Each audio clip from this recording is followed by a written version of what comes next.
When a pickup truck slammed into a go-kart carrying 11-year-old Trista Fisher and her friend Angie, a neighbor heard the crash and immediately called for help.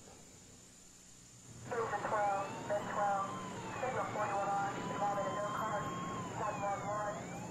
call to 911 sent rescue units from the Gwinnett County Fire Department to the scene.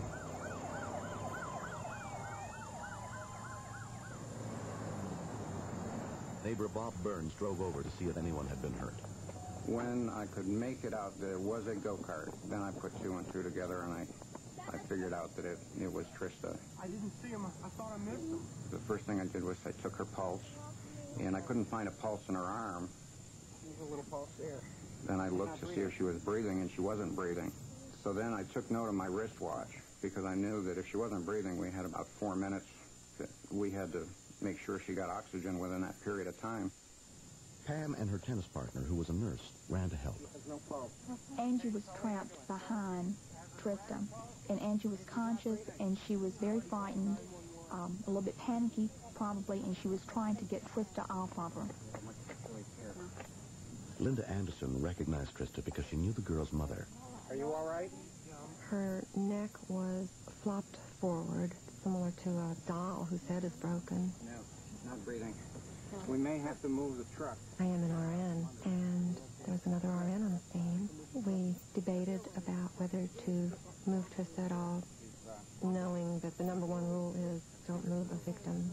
But the bottom line was Trista was not breathing. So still watching my watch, it got to be about 2 minutes and 45 seconds. And I'm thinking, well, you know, if we've got to do something, we've got to start it now. So I talked to one of the nurses, and I said, she's not getting any oxygen, and I don't hear any sirens, and we've got to move her. Do you want me to call Mrs. Fisher? Yes, Paige. Call Wendy. Cutting into her neck. At that point in time, I talked to the driver of the truck again, and I said, we're going to have to back up this truck. And I said, you back it up very carefully and make sure you don't go forward. And when you back it up, I'm going to try and lift the bumper a little bit, just to clear the helmet that Trista had on to make sure that the bumper doesn't drag her head back. Okay. Okay, go back. Lift, guys. Come on, lift it up. Lift it up. Back a little more. That's good. That's good. Okay, that's good. I went back to Trista, and I picked up Trista's head. It was laying over. I picked it up straight, and I said, we're going to hold this head straight, and we're going to make sure that there's no tension or pressure on her spine, because I'm afraid that there's a neck injury. 1, 2, 3. Easy. I felt that if we moved her, she'd probably die. I also felt that if we didn't move her, she would die. I just didn't feel that we could stand there and watch the little girl die without giving her every opportunity to live, even as slim as that opportunity might seem to be. Breather. Go. It was a very scary situation, and we tried to react the best we could under the circumstances and make the best decisions. But at that point, we didn't know if our decisions had been the right ones or not. There you go. Yeah. We're getting some movement here now. I prepared myself to do cardiac massage, thinking that her heart might stop as well. The strength of her heartbeat was fading quickly. The accident had occurred just a block and a half from Trista's house.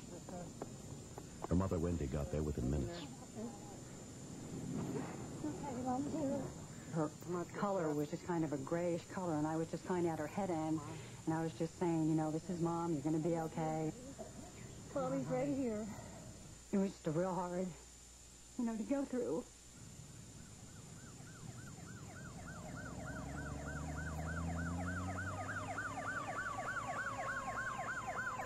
When the first rescue units arrived, paramedic Greg Long took charge at the scene.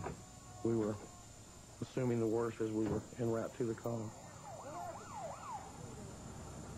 What happened across the street? I didn't see her. I didn't know I hit her. It was relief to have them take over. It just was becoming so clear that we were in a really tragic situation, and we were so afraid of her dying. I need some cricoid pressure right here. Push down a second.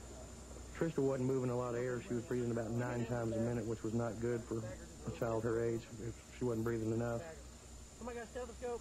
So we opened her airway, and at that point I elected to put an endotracheal tube and began to breathe for her. Started a hyperventilator, really. What's the ETA on life flight? 15 minutes. In Trista's case, it was a little odd because normally everybody we ever pick up gets a cervical collar. Well, for some reason, a little voice that was inside me said, don't put a cervical collar on this patient. And I usually go with the little voice. I've been a paramedic for 13 years, and I've learned to rely on it. Yeah, let's go ahead and get the C-spine controlled. We went through our usual routine of packaging the patient. Put something, told me to just tape her down, put the sheet rolls on her, and go with it. A life flight helicopter transported Trista the 17 miles to Eggleston Children's Hospital.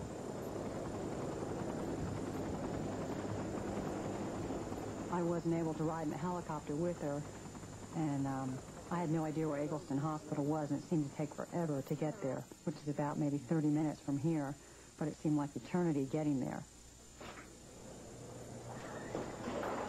The hospital had already been alerted. A trauma team was waiting to examine Trista the moment she arrived. Orthopedic surgeon Thomas Whitesides was also called in. The situation that Trista was in was extremely precarious. She was near death. Small. An x-ray of her neck showed that her head had been pulled loose from her neck. She was given a bone graft in her neck and put in a halo cast to give it a chance to heal. They couldn't tell us, you know, how she would be or anything because he had never seen anybody survive an injury like this. 4. It's just real hard. You know, one minute I see her and she's, you know, laughing and just real happy, and, you know, the next minute she's just laying there and just not moving at all. For Trista's father, the accident was also devastating. You look for the best you can out of the situation. We were informed that she didn't have any movement on her left side and that she would be paralyzed on the left side. She's going to survive. That's certainly the good news. Now you progress from there. The next area, of course, is what's going to happen to her quality of life.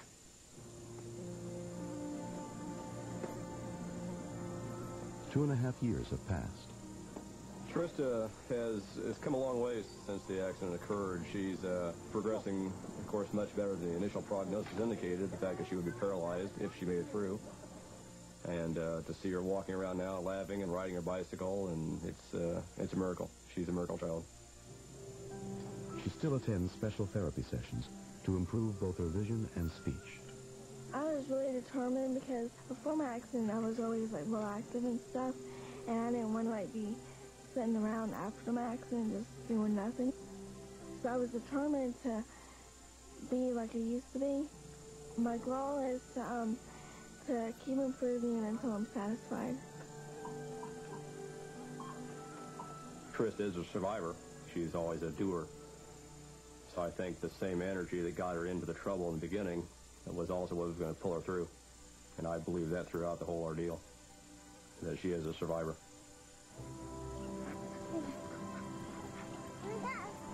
She was our little miracle.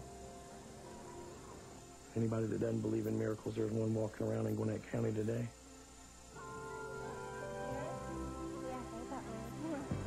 Next. We had one neighbor that stated he had shot someone in the past, and they believe that he was armed with at least one high-caliber rifle inside the house. 911, you have an emergency.